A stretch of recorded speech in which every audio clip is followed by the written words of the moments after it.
movie trailers, they can either be good or they can be bad, but for the most part, they all really just do what they're supposed to do, and what they're supposed to do is pretty obvious. It's to get people excited to see the movie, and most movie trailers will follow a pattern, and the most obvious of the patterns being that the length of the trailer being about 2 minutes and 30 seconds to 3 minutes.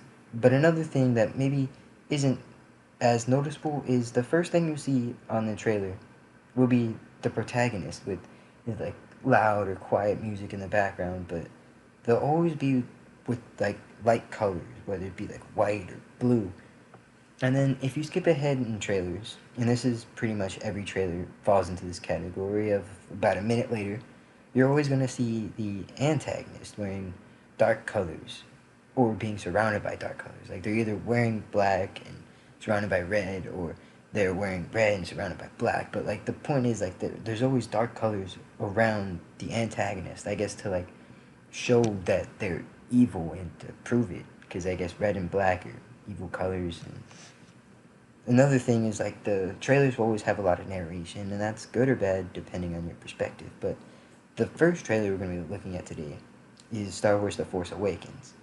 And I took out like the first like 10 seconds because the first 10 seconds is just credits, and I doubted you wanted to see this. So pay attention to the very first thing you're going to see on screen, because based on what I just said, you're probably not going to be very surprised about what it is, but let's see if you are anyway.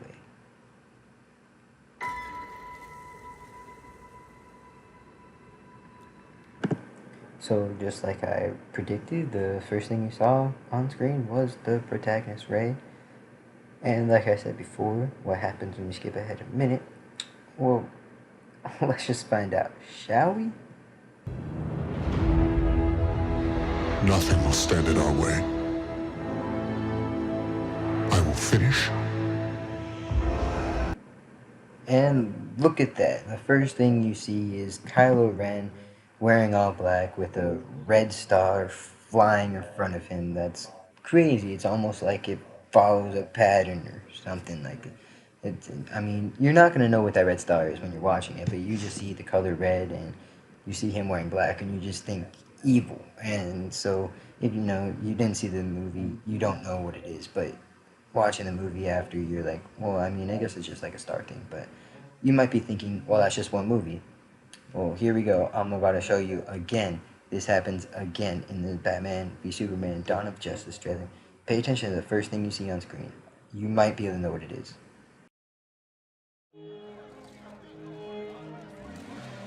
That's him right there. There he is. Let's get a shot. Who's that? You must be new. That is Bruce Wayne. And that one is interesting because like the first thing you see is Batman getting out of the car and Superman being like, oh, well, who was that? So the first thing you see is really the two protagonists, because in this movie they're both the protagonists. There's not just one. It's kind of like a superhero team up with a misleading title. Which, I mean, I'll get onto the misleading title after, but let's see what happens when you skip ahead a minute into this trailer. You might not be surprised by what you see. Boys, Bruce Wayne meets Clark Kent. I love it. I love bringing people together. How are we? Lex? Hi, hello, Lex. It is a pleasure. Ow, wow, that is a good grip. You should not pick a fight with this person. And when you skip ahead a minute, you see the main antagonist of the movie, Zack Snyder's name, pop up. This is a really bad joke. It was a joke because he was a bad director for the movie. The main antagonist pops up and it's Lex Luthor, and he talks about how he knows who Batman and Superman are, and he's just like, "Wait, how fancy meeting you guys here.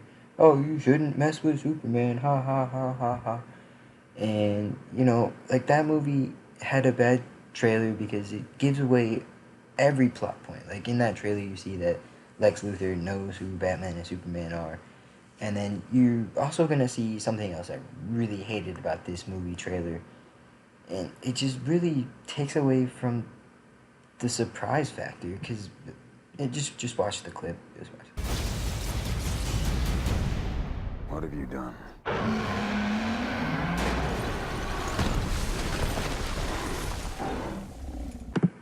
seeing that scene, you're just like, whoa, well there goes Doomsday. And you know that would have been great, like plot twist into the movie, but you know they wasted the plot twist. So I know what you're thinking. No, you can't waste two massive plot twists in one trailer. Oh no, no, no, no, you are so wrong because they do. They do really bad, and here's what is later in the trailer what they show. Something else.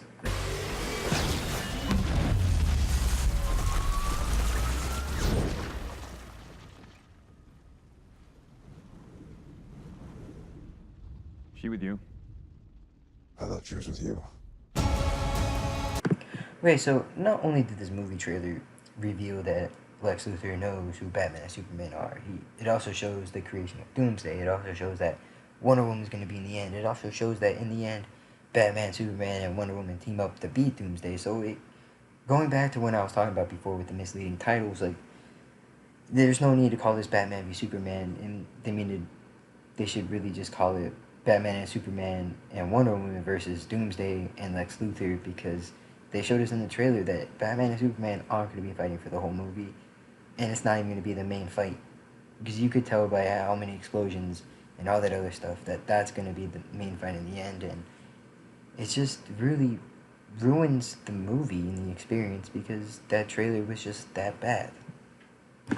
So, anyway, what we learned in this video is that some movie trailers can be great and follow the formula perfectly, with the 2.5 minute trailer with the protagonist being shown and the antagonist about a minute later, not really giving away many of the plot points, while others can be like the Batman and Superman trailer where they show anything they possibly could about the movie and make people that were probably excited to see the movie now be not excited, because what's the point of going to see a movie when you know everything that's going to happen? Going into the movie, you know that Wonder Woman's going to appear, you know that Doomsday's going to appear, and you know they're going to be fighting together. So while you're watching them fight, you don't have any like exhilaration. You know what's going to happen. You know that some reason they're just going to stop fighting and then team up. You might think it's because Doomsday was created, but the reason that Batman and Superman stopped fighting was far much worse. That was just not a very good movie with any plot points. But then you have other movies where, you know, trailers are good, gets people excited. Like the Star Wars movie trailer was pretty exciting, got people excited to see the movie. Didn't really give anything away, because after you see the movie, you're like, wow, you know, nothing was really given away by the first trailer. Anyway, don't watch the second trailer if you don't want anything given away about that movie if you haven't seen it yet. Anyway, thanks for watching, and if you agree with what I said, I'm glad, because I agree with what I said too. Now I know what you might be thinking. You might be thinking, well, how does this relate to your English class? Well, the answer to that is, it relates to my English class because in English I read a reading by Johns, and what he talked about was discourse communities and how they, like, what they are and how they operate. And movie trailers in themselves are a form of discourse community, where they have a certain set of rules and they have to follow those rules, and pretty much every movie trailer will follow those rules pretty much to the T, and will do exactly what they're supposed to when they make good trailers like the Star Wars movie did. But if they want to do bad trailers like the Batman and Superman movie, they won't follow those, and then the trailer will end up being bad. And that's how this relates.